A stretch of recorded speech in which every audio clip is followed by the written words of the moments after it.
Yet another Saturday morning, couple minutes past 9 a.m. At this time every Saturday morning, we have Standout with Mr. Patrick Uduma. Today is no different. He's right here in the flesh. Good morning, Mr. Patrick. Hi, Sammy. Good morning. How you doing? I'm doing so well. Yes, indeed. Thank you for joining us. Thank you for allowing me to be part of your program. Yes, indeed. It's always a pleasure. Now, there are lots of things to explain here. Now, the promo for today's episode is titled The Revolver. Mm-hmm. And naturally, we know that revolver is a type of firearm. And I see here the beautiful, when I saw this poster, I say, which one are we going to discuss today again? And of course, I read what was attached to it. And in natural and unexpected fashion, it has to do with challenging how you think. So why the title, The Revolver? So, I talk with a lot of people, and on a day-to-day basis, I see people struggle, and I see same pattern, right? And they don't even think about the opposite. I've talked about what they call the reversal thinking. When you are in a situation, don't just look at it from one angle. Is it possible to look at it in a different angle? For instance, let's say everything that happens to you is beautiful, depending on how you see it. And only the beautiful eye that will see the good in something. But now, if you're trained in one stereotype, it's a function of how you were trained as a child. Okay. So people don't dig deeply to find out how they were parented. Does it have effect in their reality now? Have they reparented themselves? Have they asked themselves the question? So we're also going to find out what is in your chamber. What is that chamber? Because when you have a trigger, there's a chamber, there's a pistol there, all that content as well too. Why are you shooting in one direction when you have multiple seeds to shoot out from? Okay. Wonderful. So you now see the revolver. So who is a revolver? We only see revolver from the point of pistol, but we have revolvers. Interesting. Are you not fired that Nigeria remains the way it is? I think we all are. Right? But we are still being in the same one pattern. Let's assume that you condemn Nigeria. What do you expect from condemnation? What if you honor Nigeria? What do you expect from honoring? Now, Sammy, people don't honor themselves. They're all looking at themselves from one point. I'm poor. I can't do this. I'm disadvantaged. I don't have food. I don't have rent. I don't have this.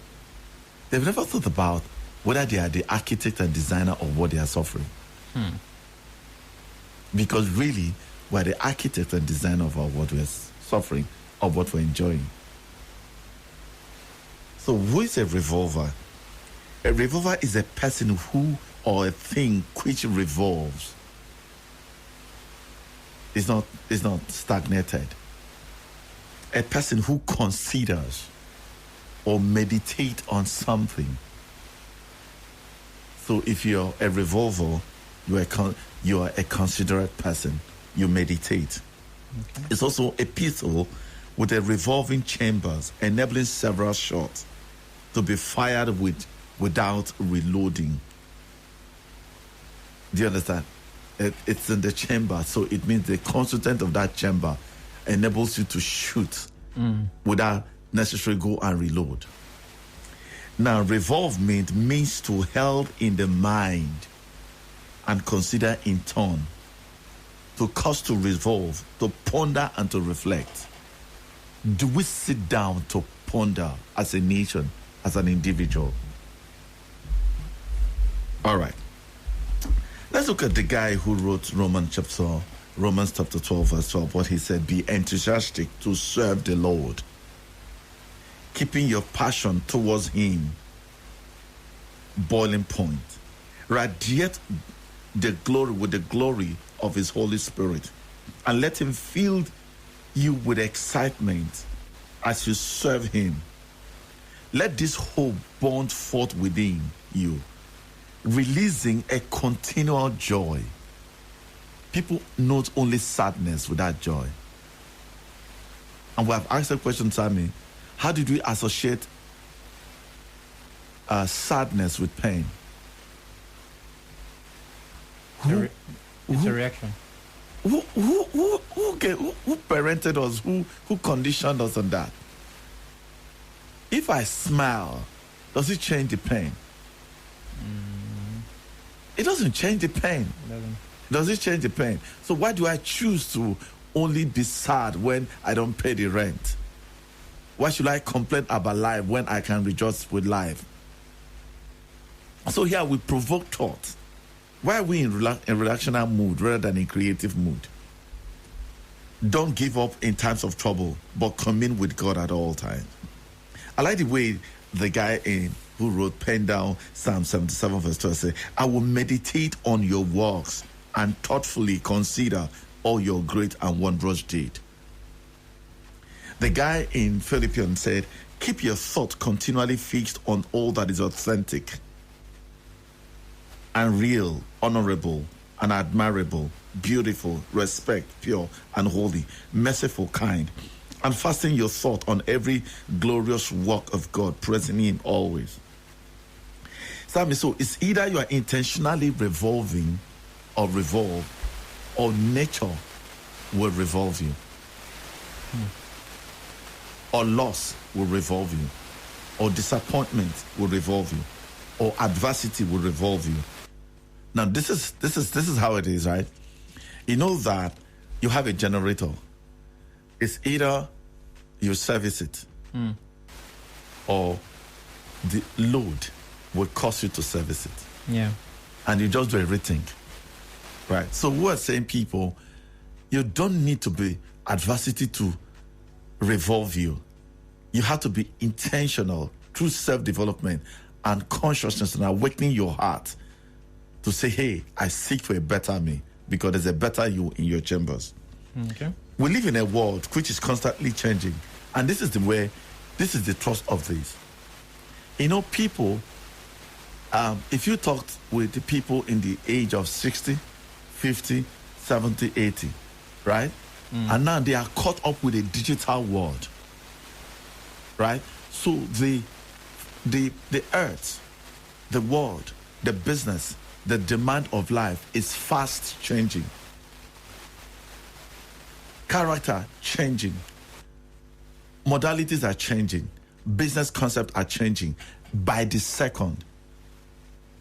Today, right, we had delivery system. So you can go over there and order. Yeah. And a bike will bring it. Today we don't have bike. Right? So now, this is a time where you cannot afford to be in one thinking pattern, because it's fast changing. We live in a world which is constantly changing in all forms and formats, from technology to food, from clothing to human, that is changing their character. You know how in our days, you hear those people from the 60s, the 70s, and all that. In our days, that's not our days. The fashion have changed. The food system have changed. The environment are changing. Climate are changing. You know, we still have Hamatan in February. They are changing. You know, everything is changing. Values are changing. What you see today is gone tomorrow. It could be confusing and overwhelming. So we're saying, what kind of a person do I need to be in the 21st century that is fast changing? The typewriter you use is no longer. The computers are changing. The smartphones are changing consistently. Music changing. The church patterns are changing. Everything, even marriages are changing, because rules are almost changing. But people think, hey, you need to respect me, because nobody will respect you now if you don't bring that respect.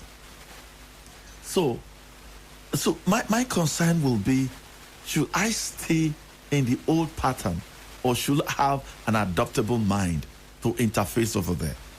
Now, for some of us who interact with young people, you know, slangs are changing. You can use a slang thinking it means different thing. Yeah. And if you use it here, trust me, you have communicated a different thing. Yes, indeed. Do you understand? So now it won't be as usual. You know, there was a tradition where we have idioms. Idioms are changing because they no longer fit in the current dispensation. And yet you are still communicating that same idiom to your 21st century children. They'll tell you, Mommy, they are old-fashioned. This is a digital world. Now, there's two sources of influence, or two modes of influence, the internal and the external. Okay. And we call them the conditioners and the triggers. Why do you function the way you function?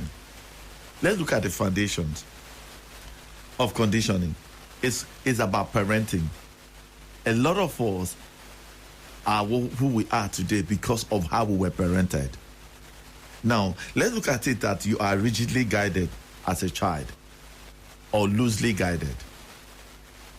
So, take other people who come from a very rigid guided home or people who came from a loosely guided home.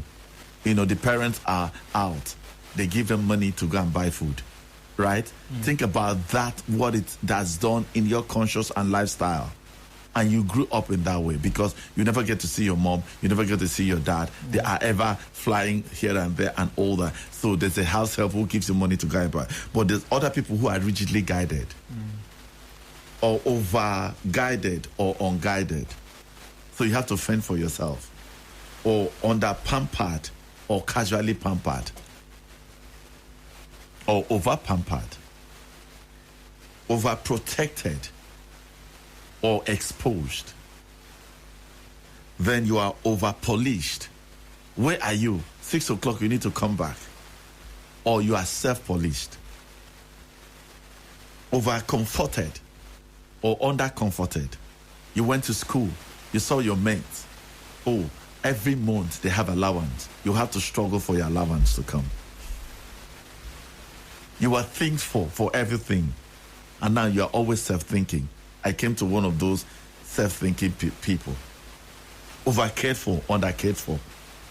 Provided for. Everything you were provided for. Everything. And you were under-provided. Overloved. Unloved. Nobody showed you love. You know, there were people also, they have what they call unconditional positive regard. Because you're a child, just come.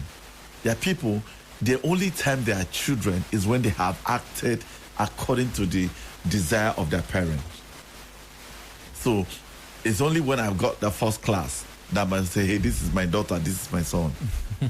Or over-controlled or under-controlled.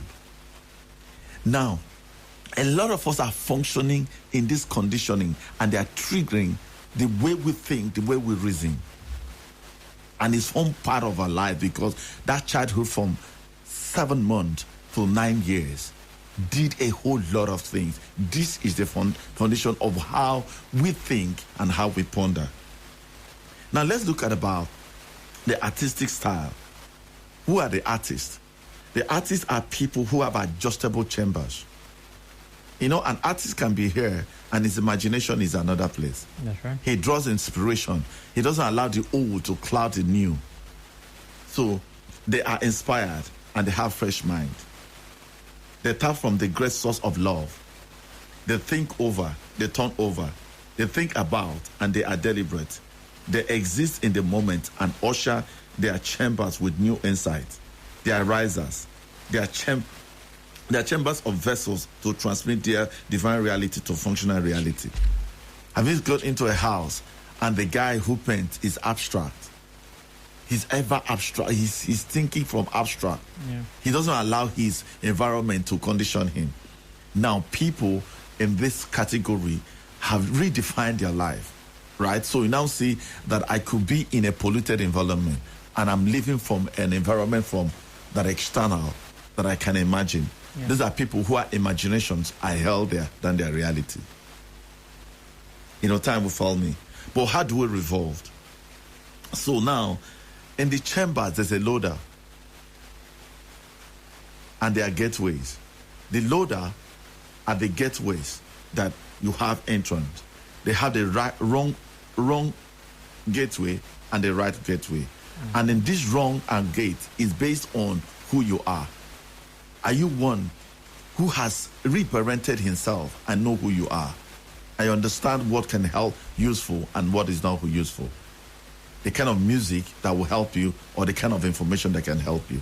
So the gateways will load you, because in trigger, in a pistol, you load. Yeah. What are you loading to the pistol? Because in that chamber, what you load is very critical, and it's called self-load. So now this is, if you wrongly load certain things in the chamber, that's what you're going to shoot out from. And that's why in Revolver, what is important is intelligence. Intelligence is to align with the changes that come with the eight. Because when you're a shooter, you don't just shoot. There is an intelligent focus and target. Otherwise, you do a wrong target, you're done. And the people in my generation are shooting wrongly because the intelligence to load they don't have, and we don't have. Because the way we were parented has not given us the artistical mind to refresh, to reboot, in order to acquire the actual attributes that are supposed to be in our chambers. So my question is that, how do you load in your chambers? Who is loading your chambers? I talk about the inner holdings. That's the chamber itself. That is where you reflect, you meditate, you ponder, you pray, you study, you share presence with people. And we have the discharge angle. What are you discharging? So now, Sammy, if I go to London, I can shoot in London, right? Because I don't bring the mentality of Nigeria into over there. Let me give you an instance, right? We went to America. As we're going, it was a conference we're attending, and we have all variety of people. We have the classes of, red cap leaders. We have professionals and all that. And as we're going, now the professionals understand that they have a map. Their map is what is in their chamber, which is like their value. But they have a compass. Compass are principles. Map is territorial. But compass expands you to the universal. So you can adapt. You have a floating mind. So now, the red cap chiefs said they cannot remove their cap because they are titled people. So they had expected the immigration people to obey them because they are red cap titled. That is your village. And that your village has a territory. You have a map, but you don't have a compass. So a lot of us have map, don't have compass. And so we bring the rigidity of our mind to interface with a flexibility. How does it fit? I'll leave it here. Yes, it's a good place to leave it. Unfortunately, where you have left it is a place that would lead to a lot of questions. I have questions as to the last thing you said, but I wouldn't ask because time would not be enough. So we'll find another way to get the answer to that question. But very quickly, there's something you said earlier about things changing. Everything is changing. Everything. What kind of person do I need to be in the 21st century? You talked about the idioms, the slang, the language, the dressing, and things are changing, and so you need to adapt. Now, even though things are changing and you must move with the times, does it mean that you should be carried by any wave that comes? No. You see, I have values. I interact with my values to adapt into a situation. Okay. I don't necessarily have to agree with them. But because in co-creating, I need them, they need me. Okay. How do I now bring my value into that adaptation? For instance, I'm going to a church where they don't necessarily, they cover their hair. I don't need to judge them. Do you understand? There's a reason, there's a purpose why I'm there. So I engage my purpose and fit into that. Not necessarily I may accept them, I've adopted them. So whatever change you encounter, you check with your values. You check with your values.